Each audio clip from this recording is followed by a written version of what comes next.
శ్రీమాత్రే నమ. జయ గురు దత్తాత్రేయ నమ.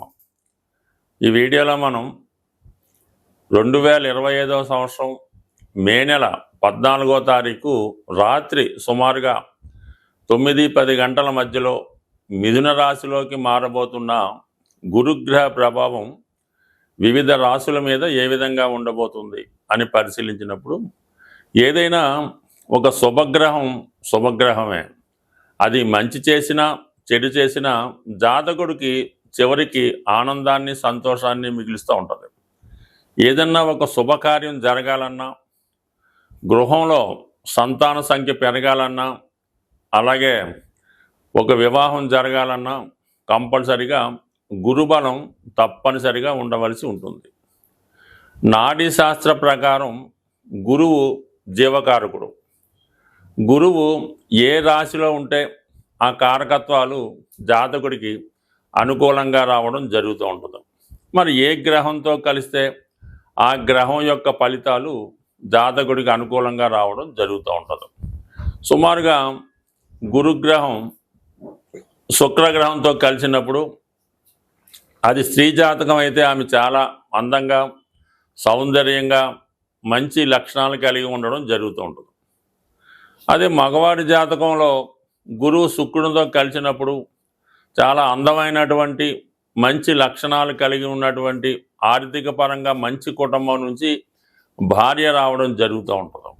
అలాగే గురు శనిగ్రహంతో కలిసి ఉన్నప్పుడు అది ఎవరి జాతకమైనా, స్త్రీ జాతకమైనా పురుష జాతకమైనా కంపల్సరిగా జాతకుడు ఏదైనా ఒక మంచి వృత్తిలో స్థిరపడతాడు. అంటే చిన్న స్థాయిలో ఉద్యోగంలో ప్రవేశించి అంచెలంచెలుగా ఎదగడం జరుగుతుంటుంది. అంటే మీ జాతక చక్రంలో గురువు శని కలిసి ఉంటే అది ఒక భాగ్య రాజ్యాధిపతి యోగం ఏర్పడి వృత్తిలో అటు బ్యాంకింగ్లో కానీ, అటు ఉపాధ్యాయ వృత్తిలో కానీ, ఆధ్యాత్మికత కలిగినటువంటి వృత్తుల్లో ఉండే అవకాశం ఉంటుంది. బట్ కాలానుగుణంగా వృత్తులు మారినప్పటికి కూడా మంచి మేధావి వర్గానికి చెందిన వృత్తిలో ఉండడం జరుగుతూ ఉంటుంది.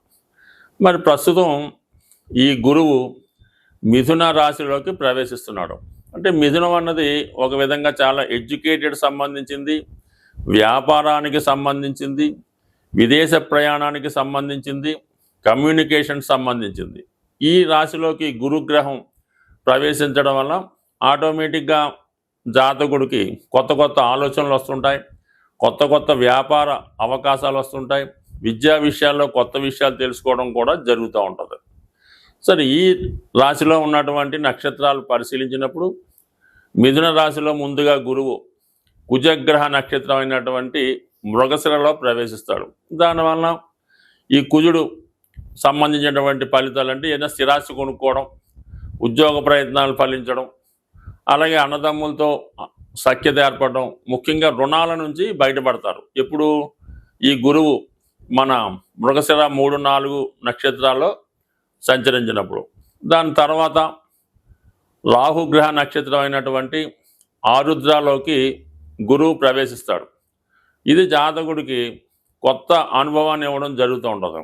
ఒక సాఫ్ట్వేర్ రంగంలో కానీ, సినిమా పరిశ్రమలో కానీ, మెడికల్ రంగంలో కానీ ప్రవేశించడానికి జాతకుడికి అవకాశాలు రావడం జరుగుతూ ఉంటుంది. అయితే రాహు ప్రభావం వల్ల జాతకుడు కొద్దిగా అనెతికల్గా, చట్టానికి విరుద్ధంగా ప్రవర్తించే అవకాశం ఉంది. బట్ కానీ విదేశ అవకాశాలు చాలా బలంగా వస్తాయి. విదేశ మిత్రులు పరిచయం అవుతారు, విదేశంలో ఉన్నటువంటి మిత్రులు సహకరిస్తారు, విదేశ అవకాశాలు కూడా రావడం జరుగుతూ ఉంటుంది. అదే ఆరుద్ర నక్షత్రం తర్వాత పునరుసు నక్షత్రం అంటే జన్మ నక్షత్రంలోకి ప్రవేశిస్తాడు గురువు. అంటే ఇంచుమించుగా 1, 2, 3 నక్షత్రాలు సొంత నక్షత్రం మీద ప్రవేశించినప్పుడు జాతకుడు చాలా సర్వశుభాలను ఇవ్వడం జరుగుతూ ఉంటుంది. సొంత నక్షత్రం మీద ఉన్నప్పుడు తను స్వతంత్రంగా గురువు దేనికి కారకుడు అవుతుంటాడు, ధనకారకుడు అవుతుంటాడు, అలాగే సంతానకారకుడు, విజ్ఞానకారకుడు, జ్ఞానకారకుడు, సౌభాగ్యకారకుడు, ఐశ్వర్యకారకుడు, అలాగే మీరు చేయనటువంటి పుణ్యాన్ని ఈ జన్మలో ఇచ్చే విధంగా. అంటే గురుగ్రహం అనుగ్రహం అంటే సాక్షాత్తు విష్ణుమూర్తి, దక్షిణామూర్తి, దత్తాత్రేయుడి యొక్క అనుగ్రహం ఉన్నట్టే జాతకుడికి కలిసి వస్తుంది. బట్ ఏదైనా ఈ గురుగ్రహ మార్పు మిథున రాశిలో ఉన్నటువంటి నక్షత్రాల్లో అటు ఒకటి మిత్ర నక్షత్రం, అలాగే గురువు సొంత నక్షత్రం, రాహు అన్నది కొద్దిగా ఇండీసెంట్ ప్లానెట్ కాబట్టి దానికి సంబంధించిన విషయాల్లో కొంతవరకు జాతకుడికి అనుకూలంగాను ప్రతికూలంగా ఉంటుంది. అది ఆ భావాలను బట్టి ఉంటుంది. కొంతమందికి అనుకూలంగా ఉంటుంది, కొంతమందికి ప్రతికూలంగా ఉంటుంది. అది మనం రాశుల గురించి ఏ రాశికి ఆ రాశి తెలుసుకున్నప్పుడు వారికి ఏ విధంగా ఉండబోతుంది అన్న విషయాన్ని కూలంకషంగా పరిశీలిద్దాం. అలాగే మిథున రాశి మిగతా రాశుల వారికి ఏ భావం అవుతుందో ఆ భావం వాళ్ళకి మంచి ఫలితాన్ని ఇవ్వడం జరుగుతుంటుంది. అలాగే మిథునం నుంచి తులారాశిని చూస్తాడు. అంటే తులారాశి కారకత్వాలు సినిమా పరిశ్రమ అనుకూలంగా ఉంటుంది, సాఫ్ట్వేర్ రంగం వాళ్ళకి బాగుంటుంది, అలాగే విదేశ ప్రయాణాలు చేస్తారు, కొత్త విద్య నేర్చుకునే ప్రయత్నం జరుగుతుంది. ఇంకా అలాగే కుంభరాశిని కూడా వీక్షిస్తాడు. ఇది సాధారణంగా ఏంటంటే కొత్త ఉద్యోగానికి ఆర్థిక పరంగా విజయానికి కూడా కారణం అవుతుంటుంది. అంటే ఇవన్నీ ఎవరికి ఏ భావం వస్తే ఆ భావ ఫలితం. అంటే ఈ మల్టిపుల్గా యాక్ట్ చేస్తాడు గురువు. ఎక్కడుంటే అక్కడే కాకుండా తను ఏ భావాన్ని చూస్తుంటాడో ఆ భావ ఫలితాలు కూడా జాతకుడికి గోచార రీత్యా అందించడం జరుగుతూ ఉంటుంది. అలాగే మళ్ళీ ధనుసు రాశిని వీక్షించడం వలన ఆ ధనుసు రాశి వారికి మిగతా ధనుసు రాశి ఏ రాశికి మిగతా రాశిలో వారికి వీళ్ళందరికీ కూడా అంటే గురువు మల్టిపుల్గా ఇంచుమించుగా అన్ని భావాలకి ఏదో ఒక విషయంలో మంచి ఫలితాన్ని ఇవ్వడం జరుగుతుంటారు. కాబట్టి అందరే ప్రతి ఒక్కరు కూడా గురువు యొక్క మార్పు కోసం చూస్తూ ఉంటారు. అంటే గురువు ఎప్పుడు మారుతాడో మనకు అనుకూలంగా ఉంటుందని ఎదురు చూస్తూ ఉంటారు. ఒక మంచి శుభముహూర్తం కుదరాలన్నా, అలాగే ఒక మంచి వివాహం సక్సెస్ అవ్వాలన్నా గురుబలం తప్పనిసరిగా ఉండాలి. మరి అటువంటి గురువు ఈ నెల 15వ తారీఖు నుంచి పూర్తిగా మిథున రాశి వారి మీద తన ఫలితాన్ని ప్రభావాన్ని చూపుతున్నాడు. మిథున రాశితో పాటు ఇందాక చెప్పిన విధంగా మరొక 3 రాశుల మీద కూడా తన శుభ ఫలితాన్ని చూపడం జరుగుతుంటుంది. బట్ కూలంకషంగా డీటెయిల్గా ఏ రాశికి ఆ రాశి తెలుసుకునే ప్రయత్నం చేద్దాం. స్వస్తి. శ్రీమాత్రే నమః. జై గురు దత్తాత్రేయ నమః.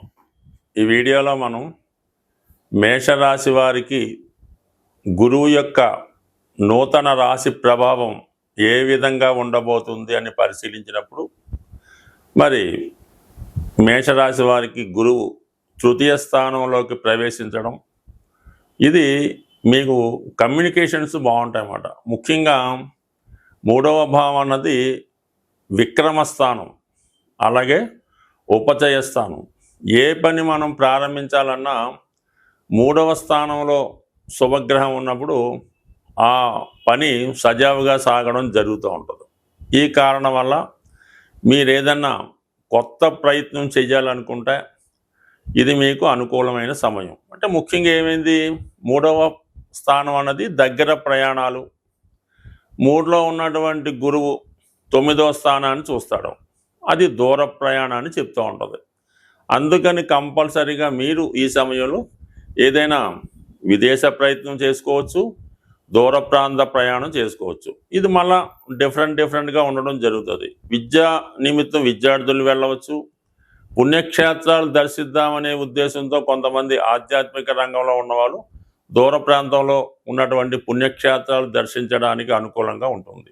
మరి కొంతమందికి ఏంటంటే దూర ప్రాంతంలో విదేశంలో ఉన్నటువంటి తన పిల్లల్ని కలుసుకోవడానికి వాళ్ళ దగ్గర కొంతకాలం ఉండడానికి ఇది వివరంగా చెప్తుంది. 9వ స్థానం ఎప్పుడు కూడా మనకి ఉన్నత విద్య చెప్తూ ఉంటుంది, పరిశోధన చెప్తూ ఉంటుంది, పుణ్య కార్యక్రమాలు చెప్తూ ఉంటుంది. ఆ కారణం వల్ల ఇది ఎక్కువగా విద్యార్థులకి బాగా ఉపయోగపడుతూ ఉంటుంది. సహజంగా ఇది మీనరాశి, సాధారణంగా మేషరాశి చరరాశి అవటం వల్ల ఎక్కువగా వీళ్ళు సొంత ప్రాంతంలో కన్నా వేరే ప్రాంతంలో, అది విదేశం అవ్వచ్చు, ఇతర రాష్ట్రం అవ్వచ్చు, ఇతర ప్రాంతంలో బాగా ఇంప్రూవ్ అవుతుంటారు. ఎస్పెషల్లీ మేషరాశి వారికి సొంత ప్రాంతంలో ఇంప్రూవ్మెంట్ ఉండదు, ఇతర ప్రాంతంలో డెవలప్మెంట్ ఉంటుంది. కాబట్టి వాళ్ళు ఈ సమయంలో వేరే ప్రాంతానికి మైగ్రేట్ అయ్యి అక్కడ జీవనోపాధి సాగించుకోవడానికి కానీ విద్య అభ్యసించడం కానీ నెంబర్ 1గా ఈ గ్రహస్థితి మీకు అనుకూలిస్తుంది. ఈ ఇంకో ఫలితం ఏంటంటే 3లో ఉన్నటువంటి గురువు 3, 7, 11 స్థానాల్ని యాక్టివేట్ చేయడం జరుగుతుంది. ఇది వివాహానికి సంబంధించింది. అంటే వివాహ ప్రయత్నాలు చేస్తున్నవారు ముందుగా 3వ భావం కాబట్టి మీకు తెలిసిన సర్కిల్లో మీ ఇరుగు పొరుగు వాళ్ళు, స్నేహితుల ద్వారానో, మీతో చదువుకున్న వాళ్ళు, మీతో కలిసి ఉద్యోగం చేస్తున్న వాళ్ళతో మీరు వివాహం చేసుకోవాలనుకుంటే వాళ్ళతో సంప్రదించడానికి, వివాహం అన్నది మరి అది ఒక సంస్కారవంతంగా ఒక బంధం ఏర్పడడానికి, అంటే అప్పటిదాకా పరిచయం ఉన్న వాళ్ళు ఒక ప్రేమ అనే బంధం పడడానికి సప్తమ భావం కలుగుతూ ఉంటుంది. సప్తమ భావం భార్య చెప్తుంటుంది, భర్త చెప్తుంటుంది, ఎఫైర్స్ కూడా చెప్తుంటాయి. కాబట్టి ఒక బంధం ఏర్పడాలంటే గురువు లాంటి శుభగ్రహం సప్తమాన్ని వీక్షించినప్పుడు ప్రేమ పెళ్లిగా మారుతుంది, వివాహ బంధంగా మారుతుంది.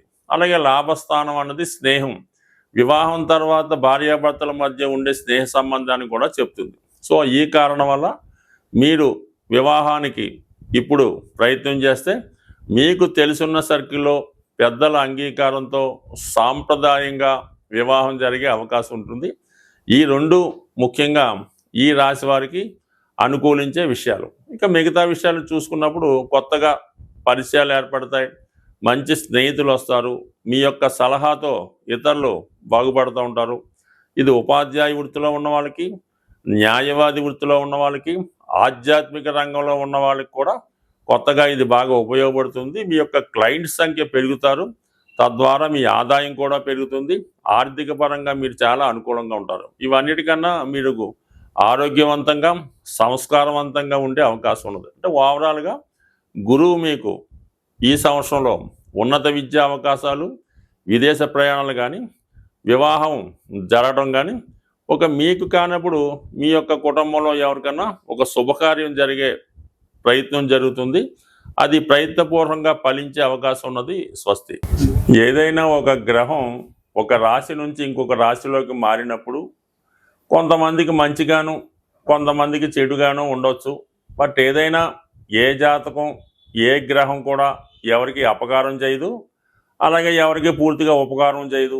మనం చేసుకున్న దాన్ని బట్టి, ఆ గ్రహాన్ని మనం అనుసరించిన దాన్ని బట్టి ఆధారపడి ఉంటుంది. ముఖ్యంగా గురువు, అంటే గురువు గ్రహ అనుగ్రహం కోసం మీరు చేయవలసింది ముఖ్యంగా ఏంటంటే దత్తాత్రేయుని యొక్క ఆరాధన.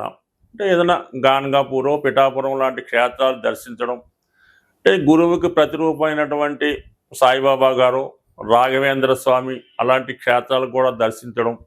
అంటే మీకు ఎవరైతే విద్య నేర్పారో ఆ గురువుని ఆశ్రయించి ఆ గురువుకి సేవ చేయడం, అలాగే ప్రత్యక్షంగా ఉన్నటువంటి మీ తల్లిదండ్రులను సేవ చేయడం ద్వారా వారిని పూజించడం. అంటే పెద్దగా ఏమీ పూలు తెచ్చి పూజించక్కర్లేదు, వారి యోగక్షేమాలు తెలుసుకొని వారిని నిందించకుండా గౌరవంగా చూస్తే చాలు. ఈ విధంగా మీరు తల్లిదండ్రుల్ని, విద్య నేర్పిన గురువుని, ఆ దత్తాత్రేయుల వారిని పూజించడం వల్ల గురుగ్రహ అనుగ్రహం సంపూర్ణంగా రావడం జరుగుతుంది. అలాగే మీరు ఈ త్రిమూర్తి స్వరూపమైనటువంటి దత్తాత్రేయుడు కుదరదు అన్నప్పుడు డైరెక్ట్గా విష్ణుమూర్తి, వెంకటేశ్వర స్వామి, శివుడు, అలాగే దక్షిణామూర్తి ఈ విధంగా పూజించడం వల్ల కూడా మీకు కంపల్సరీగా గురుగ్రహ అనుగ్రహం లభిస్తుంది.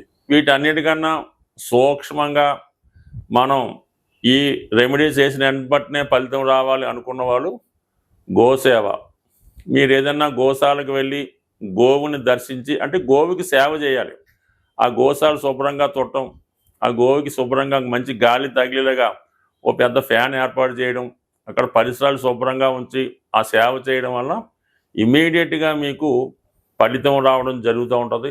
ఆ విధంగా చేయినా పర్వాలేదు.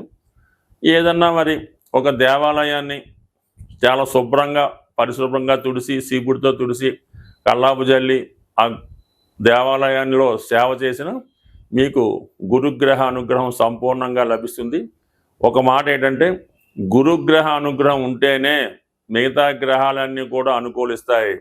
గురుగ్రహ అనుగ్రహం లేని రోజు మీరు ఏ గ్రహానికి ఏ దేవతకి ఎన్ని రకాలు పూజ చేసినా ఏ విధంగా కూడా ఫలితం లభించదు. స్వస్తి.